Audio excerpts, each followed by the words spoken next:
मेवाड़ के राणा रतन सिंह ने अपनी पत्नी रानी पद्मिनी का चेहरा दिल्ली के सुल्तान अलाउद्दीन खिलजी को पानी और कांच में दिखाया, लेकिन हिंदुस्तान का साइंस कहता है कांच का आविष्कार 1535 में हुआ और रानी ने जौहर 1303 में किया। तो 237 साल पहले अपने हिंदुस्तान में कांच और मिरर नहीं थे।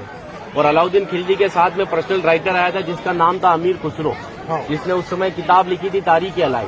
उसने लिखा था कि मेवाड़ की महिलाओं ने अपने सतीत्व धर्म के खातिर जौहर किया और राजपूत कभी भी कॉम्प्रोमाइज करना नहीं चाहते थे। चित्तौड़ के ऊपर युद्ध होने का सबसे बड़ा रीजन था व्यापार, क्योंकि हिंदुस्तान में कभी भी कोई भी मुस्लिम कम्युनिटी पहले नहीं था। ये सभी जो आते थे अफगानिस्तान तुर्किस्तान से आते थे, और आते कहाँ थे तो समुद्र के पास में आते थे, क्योंकि प्लेन तो थे नहीं ना। तो इधर नजदीक पड़ता है गुजरात और ये जाते थे दिल्ली, तो इधर पड़ता है दिल्ली, उनको क्रॉस करना पड़ता था ये मेवाड़। अच्छा, इधर गुजरात इधर दिल्ली बीच में राजस्थान, तो इसको क्रॉस करना पड़ता था ये मेवाड़। तो यहाँ के राजपूत उनसे टैक्स वसूलते थे। तो वो समय था 1299 का, जब अलाउद्दीन खिलजी पूरे हिंदुस्तान पर इस्लामी शासन चाहता था। गुजरात से जब दिल्ली की ओर रवाना हुआ तो यहाँ पर राणा रतन सिंह के पिता थे रावल समर सिंह। उन्होंने दिल्ली जाने से पहले उससे टैक्स लिया, और टैक्स लेने के बाद में जब अलाउद्दीन दिल्ली पहुंचा तो मेवाड़ से नाराज कि मुझे दिल्ली में शासन करने के बाद में हर बार मुझे मेवाड़ को टैक्स देना पड़ेगा, इससे अच्छा है मैं मेवाड़ को जीत लूं। तो दिल्ली से वो 1.5 लाख सेना को लेकर मेवाड़ की तरफ बढ़ा, लेकिन चित्तौड़ से दिल्ली का डिस्टेंस 600 किलोमीटर है। तो उसने पहला स्टॉपेज 1301 में रणथंभौर के किले पर डाला, सवाई माधोपुर। वहां का राजा था हमीर देव चौहान, जिसको मित्र बनाया, और उसी मित्र को रात को खाना खाते समय पीठ के पीछे छुरा घोंपकर मार दिया।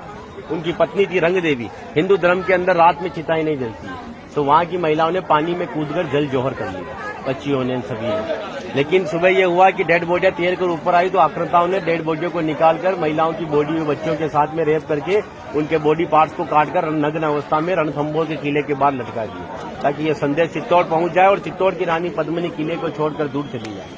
1303 में जब अलाउद्दीन चित्तौड़ पहुंचा तो किले के ऊपर आने के लिए उसको 7 गेट क्रॉस करना था, तो इम्पॉसिबल था।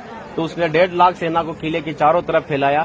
8 महीने के बाद में किले के ऊपर खाने की कमी आई, तो रानी पद्मिनी के चाचा भतीजा गोरा और बादल ने राणा रतन सिंह से कहा कि हमारा राशन खत्म हो रहा है, और जब ये भूखे और कमजोर सेना से हम युद्ध करवाएंगे तो ये युद्ध नहीं कर पाएंगे। रतन सिंह को बातचीत के लिए 7 गेट के नीचे भेजा, तो अलाउद्दीन खिलजी ने उनकी गर्दन पर तलवार रखकर झुकने के लिए कहा, लेकिन मेवाड़ का राजपूत सर कटाने के लिए मंजूर होता है, लेकिन सर झुकाने के लिए कभी मंजूर नहीं हुआ।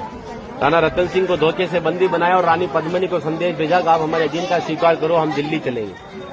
रानी पद्मिनी कहती है जो नरसंहार तुमने 2 साल पहले रणथंभौर के किले में किया, तो यहाँ की महिलाओं के साथ में भी वही होगा। इस वजह से जहाँ मैं जाऊंगी वहाँ ये वीरांगनाएं चलेगी। 2 महीने का समय लिया। अलाउद्दीन खिलजी ने 700 डोलियां किले की ओर भेजी, लेकिन रानी पद्मिनी को पता था कि मेवाड़ में घूंघट सिस्टम है, तो हर एक सोल्जर को लेडीज पोशाक पहनाकर तलवार और भालों के साथ में उस पालकी में बिठा दिया, और रानी पद्मिनी की पालकी में भतीजे बादल को रानी पद्मिनी की वेशभूषा पहनाई, और 700 पालकी को एक कमांडर बनाया चाचा जी गोरा को।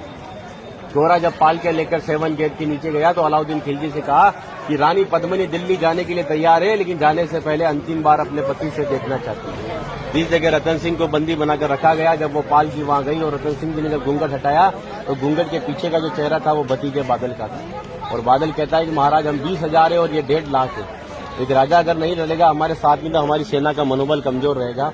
इसी वजह से राणा रतन सिंह को पालकी में बिठाकर किले के ऊपर भेजा। जब रतन सिंह जी किले के ऊपर आए तो किले के ऊपर आने के बाद में उनकी जय जयकार में हर हर महादेव और जय भवानी के नारों से किला गूंजने लगा। अकबर कहता है कि 8 महीने से तो किले से बच्चे की रोने की आवाज नहीं आई, लेकिन 700 पालकियां जब किले के नीचे आए तो किले से जय जयकार हुआ है, मतलब हमारे साथ में धोखा हुआ है। हर एक राजपूत कटने के पक्ष में था, लेकिन झुकने के पक्ष में नहीं था। 20,000 राजपूत युद्ध में गया और अलाउद्दीन खिलजी की 1,25,000 सेना को मार दिया। बचे हुए दुश्मन जब किले के ऊपर आए तो महिलाओं ने अपने सतीत्व धर्म के खातिर हिंदुस्तान का सबसे पहला और बड़ा जौहर 16,000 महिलाओं के साथ में जिंदा आग में जलकर किया। यहाँ पर भी रानी पद्मिनी के महल में कांच लगाए गए थे। वो कांच लगाए थे पंडित जवाहरलाल नेहरू ने, क्योंकि एक पद्मावत पिक्चर के एक राइटर मलिक मोहम्मद जायसी की किताब को प्रमोट करने के लिए जवाहरलाल नेहरू जी ने उस किताब को आगे बढ़वा दिया। ये रानी को आईने में दिखाया, लेकिन हिंदुस्तान के इतिहास में कभी मेवाड़ गुलाम भी नहीं बना, तो आईने में किसको दिखाया? और एक राजपूत अगर अपनी पत्नी का चेहरा हजारों को दिखाता फिर तो वो राजपूत कहलाने का हकदार भी नहीं। इसीलिए 2 घंटे अपन इस किले के ऊपर घूमे तो एक लाशों के ऊपर चल रहे होते, सब जगह लाश है। इसीलिए उन महिलाओं के सम्मान के लिए कहावत कहता हूँ कि गिरा जहाँ पर खून वहाँ, पत्थर पत्थर जिंदा है, और जिस्म नहीं है मगर नाम का अक्षर अक्षर जिंदा है, और जीवन की यह अमर कहानी अक्षर अक्षर गढ़ लेना, और शौर्य कभी सो जाए तो महाराणा प्रताप और शिवाजी को पढ़ लेना।